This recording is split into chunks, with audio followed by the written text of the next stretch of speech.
Welcome to Quick Kitchen Hacks. Listen up, you lot. Are you tired of burning water and serving up pasta that's stickier than a glue factory?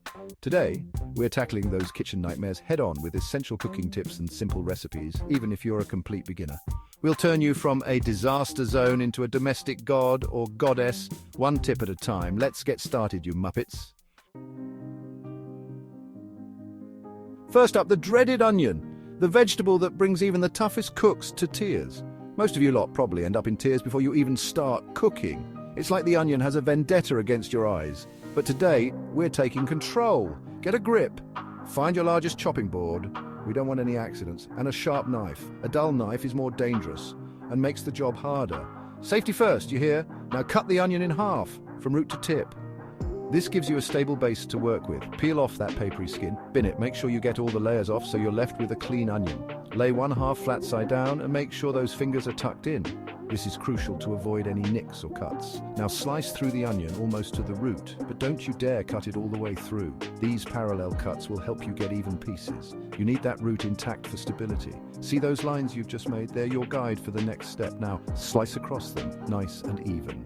This crosswise cut will give you those perfect little cubes. Don't rush it. Keep that knife sharp and those fingers out of the way. Precision is key here. There you have it, a perfectly diced onion ready for any dish. Whether it's a stew, a salad, or a stir fry, you're all set. And the best part? No more tears. With this method, you can chop onions like a pro without the waterworks. Happy cooking. Next up, pasta.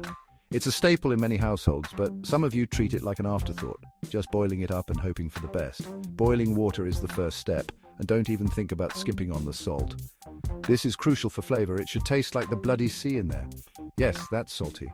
This is what will give your pasta that perfect seasoning. This seasons the pasta from the inside out. Add your pasta. I don't care if it's spaghetti, penne, or those ridiculous farfalle, and give it a good stir. Stirring helps to prevent the pasta from sticking together. Now keep it moving. No one wants a sticky, clumpy mess. Follow the cooking time on the packet, but remember, we're aiming for al dente, a little bite to it. Al dente means to the tooth in Italian, and it should have a slight firmness when you bite into it. Fish out a piece with a spoon and try it. Still too hard? Give it another minute. It's better to check a few times than to overcook it. Perfect? Drain it immediately, but save some of that precious pasta water. It's liquid gold for sauces, you hear? That starchy water can help thicken your sauce and make it cling to the pasta better. Now, toss your pasta with your sauce of choice and serve it up. Bellissimo, whether it's a simple marinara, a rich alfredo, or a spicy arrabbiata, that pasta water will make all the difference. Garnish with some fresh herbs or a sprinkle of cheese, and you're ready to enjoy a perfect plate of pasta.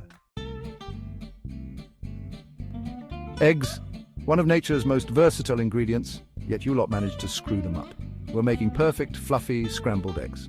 Crack your eggs straight into a bowl. No eggshells in the mix, you hear? Season them generously with salt and pepper.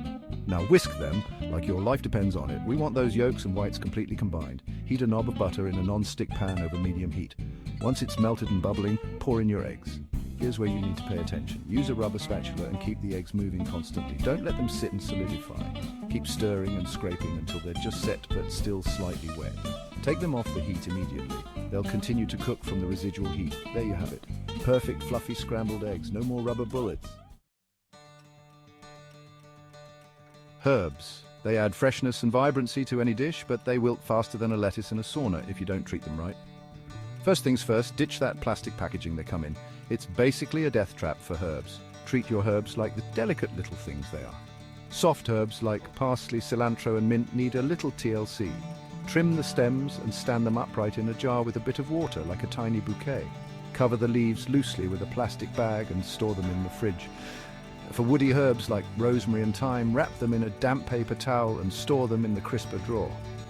Now your herbs will stay fresh and perky for days, ready to add a burst of flavor to your dishes. Forget those sugary, bland jars of sauce. They might be convenient, but they lack the depth and freshness of a homemade sauce. Plus, they often contain preservatives and added sugars that you just don't need. We're making a simple, fresh tomato sauce that will elevate your pasta game to new heights. Imagine a sauce that's bursting with the natural sweetness and tang of ripe tomatoes, enhanced by the subtle flavors of garlic and onion.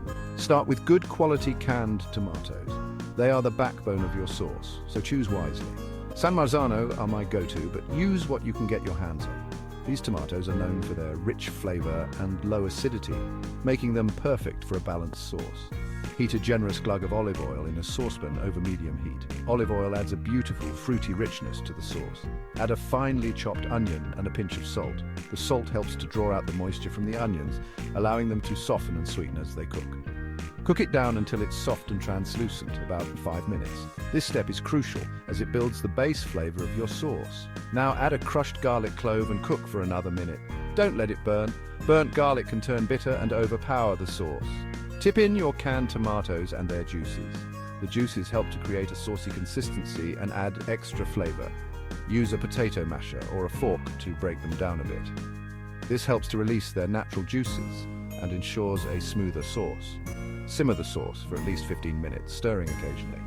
This allows the flavors to meld together and the sauce to thicken. The longer it simmers, the richer the flavor. If you have the time, let it go for up to an hour for an even deeper taste. Season to taste with salt, pepper, and a pinch of sugar if it's too acidic. The sugar balances the acidity of the tomatoes, creating a well-rounded flavor. There you have it, a vibrant, flavorful tomato sauce that will put those jars to shame. Serve it over your favorite pasta, use it as a base for pizza, or even as a dipping sauce. Once you try this homemade version, you'll never go back to the jarred stuff again. Enjoy! There you have it, you lot. 5 essential cooking tips to transform you from a kitchen klutz to a culinary master. Remember, cooking should be fun, so don't be afraid to experiment and make these recipes your own. Now get in that kitchen and show me what you've learned. And don't forget to subscribe for more game-changing cooking tips and recipes. Happy cooking!